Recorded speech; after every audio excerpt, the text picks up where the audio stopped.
नमस्कार दोस्तों, आपके अपने चैनल में मैं आपका बहुत बहुत स्वागत करता हूं। दोस्तों, पिछली वीडियोस का स्कोप बहुत अच्छा रहा, आपका रिस्पांस बहुत अच्छा रहा और उन वीडियोस में बहुत सारे क्वेश्चंस पुट अप किए जाते हैं। म्यूचुअल कंसेंट डिवोर्स की वीडियो हो, चाहे कंटेस्टेड डिवोर्स की वीडियो हो या दूसरी वीडियोस हो, उनके माध्यम से जो क्वेश्चंस बनते हैं वो मैं आपके लिए नई नई वीडियोज में लेकर आ रहा हूँ। ये आपके ही सवाल हैं, तो आप इनको देखिए और इनसे जो है इंस्पायर होकर समझिए, ताकि आपको आपका केस फाइट करने में आसानी हो। आज मैं आपको ये बताऊंगा कि CAW सेल में जब महिलाएं कंप्लेंट करती हैं तो उसका क्या तरीका होता है और उसका क्या प्रोसीजर होता है, कंप्लीट प्रोसीजर, और उसमें कैसे शिकायत करनी है ये मैं आपको बताऊंगा। कब आपकी शिकायत बनती है, कब नहीं बनती है, वो भी मैं आपको इसमें बताऊंगा। तो बने रहिए मेरे साथ, कंप्लीट वीडियो देखिएगा, आपको पूरा प्रोसीजर समझ में आएगा और ये बहुत इजी है। तो आइए शुरू करते हैं। दोस्तों, सबसे पहले मैं एक बात आपको बताना चाहूंगा कि CAW cell, crime against women cell, CAW cell एक ऐसी यूनिट है पुलिस की जो कि महिलाओं के अधिकारों की रक्षा करती है। स्पेशली जब उनको उनके ससुराल में प्रताड़ित किया जाए, परेशान किया जाए। वो परेशानी किसी भी तरीके की हो सकती है। जब उनके साथ घरेलू हिंसा होती है या मानसिक उत्पीड़न होता है उनका, जैसे कि मान लीजिए उनके ससुराल वालों ने पिटाई कर दी, या उनको मेंटली टॉर्चर किया या इकोनॉमिकली टॉर्चर किया, यानी उनको खर्चे के लिए पैसे नहीं दिए गए, वो भी 498A के अंदर आ जाता है। इसके लिए जो सेक्शन है 498, जैसा कि मैंने अभी बताया आपको, ये IPC का सेक्शन है। 498A जब हम पढ़ते हैं तो उसमें क्लियर डेफिनेशन आती है क्रूएलिटी। क्रूएलिटी वर्ड का मीनिंग है कि किसी भी टाइप की क्रूएलिटी अगर आपके अगेंस्ट में हो रही है तो फिर वो 498A के सेक्शन में आती है और उसी को CAW सेल डील करता है। इसके साथ साथ 406 यानी ब्रीच ऑफ ट्रस्ट, जैसे आपका कोई सामान जो है आपके ससुराल वालों ने रख लिया और वो आपको लौटा नहीं रहे हैं, जितना भी स्त्री धन है वो उन्होंने रख लिया, अब वो मना कर रहे हैं देने से, तो ये सारी जो चीजें हैं वो CAW सेल जो होता है वो डील करता है। अब बजाय पुलिस के जाने के CAW सेल में हमें जाना चाहिए और CAW सेल में कंप्लेंट देनी चाहिए, क्योंकि CAW सेल एक प्रॉपर इसके लिए एक एजेंसी बनाई गई है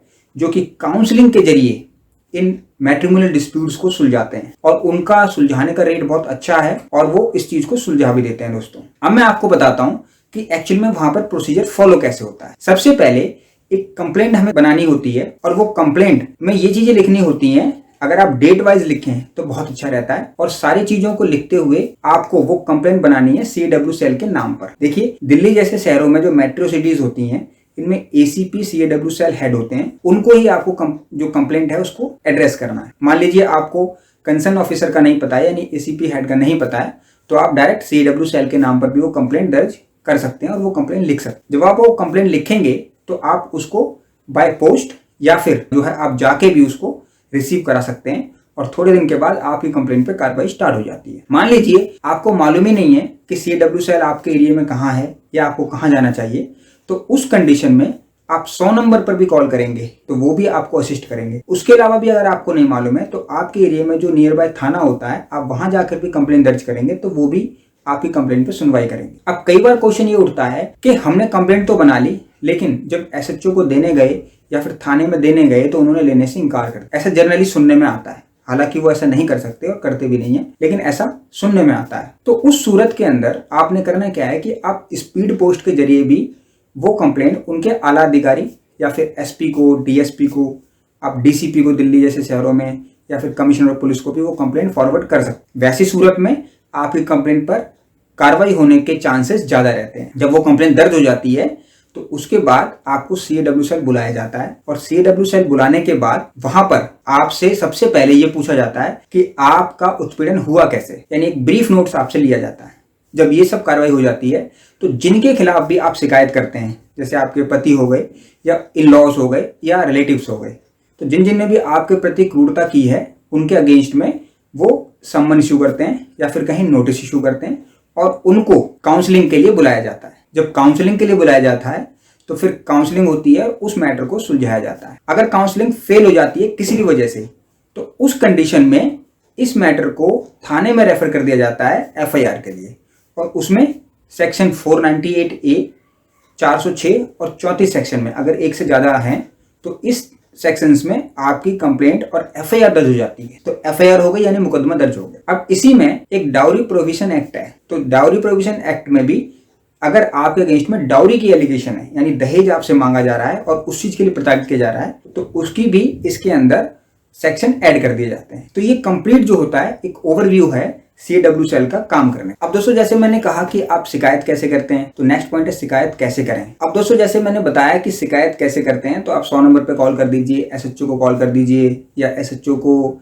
जाके शिकायत दे दीजिए, या CWSL सेल में डायरेक्ट जाके शिकायत दे दीजिए, या उनके ऊपर जो पुलिस ऑफिसर्स बैठे हैं, DCP, कमिश्नर, आप उनको शिकायत दे दीजिए। यानी आपकी कंप्लेंट पे हर सूरत में एक्शन होगा। बस आपने करना ये है कि आप जाके अपनी शिकायत दीजिए, बाकी काम उनका। इसमें एक बहुत ही इंपॉर्टेंट बात मैं आपको बताना चाहता हूं कि महिलाओं को यह अधिकार है कि वो जहां पर भी प्रेजेंटली रहती हैं वहां पर शिकायत दर्ज कर सकती हैं, चाहे उनका ससुराल कहीं भी हो।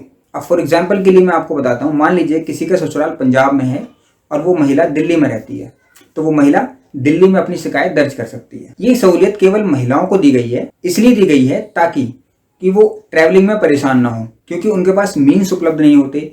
कई बार वो नॉन वर्किंग होती है, मोस्टली जो है वाइफ जो है वो नॉन वर्किंग है।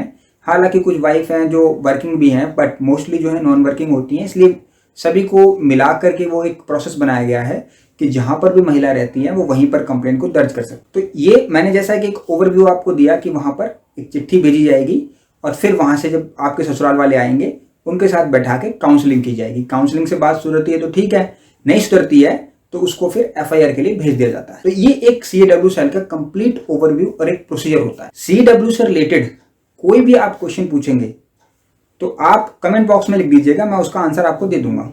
आप अगर कमेंट बॉक्स में लिखना चाहते हो, पर्सनल जानना चाहते हो, तो आप मुझे व्हाट्सएप भी कर सकते हैं, मैं व्हाट्सएप पर भी आपको रिप्लाई दे दूंगा। इससे रिलेटेड कोई भी क्वेरी आप चाहें तो मुझसे पूछ सकते। फिर इसका कंक्लूजन ये निकलता है कि CWSL सेल का एक प्रोसीजर है, वो उसी प्रोसीजर को फॉलो करते हैं। आगे CWSL सेल में क्या होता है या उसमें क्या क्या चीजें होती हैं वो मैं अगली वीडियोस आपके साथ और डिस्कस करूंगा।